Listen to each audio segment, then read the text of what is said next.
తెలుగు సినిమాని ప్రపంచానికి పరిచయం చేసిన ఎస్ఎస్ రాజమౌళి గారు డైరెక్షన్స్ అంటే మనకు చాలా ఇష్టం. తన డైరెక్షన్స్ ఎలా ఉంటుంది, తన సినిమా ఎలా సక్సెస్ అవుతుందో మనకు తెలుసు. కానీ ఎస్ఎస్ రాజమౌళితోనే పాట ఉంటుంది, ఒక సాంగ్ అలా వైఫ్తోనే మిస్సెస్తోనే చేసిన ఒక డ్యాన్స్ ఉంటుంది.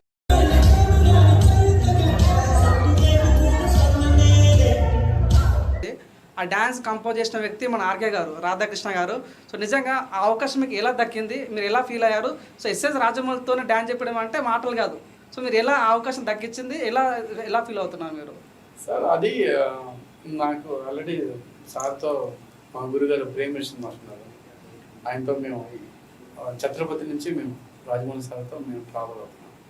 అప్పటి నుంచి గ్రూప్ డ్యాన్స్ మాస్టర్ దగ్గర క్లోజ్ ఉంటాం నుంచి వాళ్ళ ఫ్యామిలీలో కొంచెం. ఎందుకంటే వాళ్ళు రాజమౌళి సార్ వాళ్ళ కొడుకు అబ్బాయి పెళ్ళి అయింది జైపూర్లో. అది సంగీతం నేనేం చేశాను ఒక 5 years 7 years క్రితం. దాని తర్వాత వాళ్ళ రిలేషన్ ఏం సంగీతం చేసినా నేనే డ్యాన్స్ చెప్పిస్తాను. అంతమంది మహానుభావుడికి నేను చెప్పించే అవకాశం నాకు దక్కిందంటే ఏదో అలా ఆయన డ్యాన్స్ని బాగా ఇంట్రెస్ట్ సార్కి. అలా ఒకసారి వచ్చినప్పుడు అప్పటి నుంచి నేను నేర్పిస్తున్నాను. ఒక 10 సంవత్సరాలు 5 సంవత్సరాల క్రితం నేను నేర్పించాను.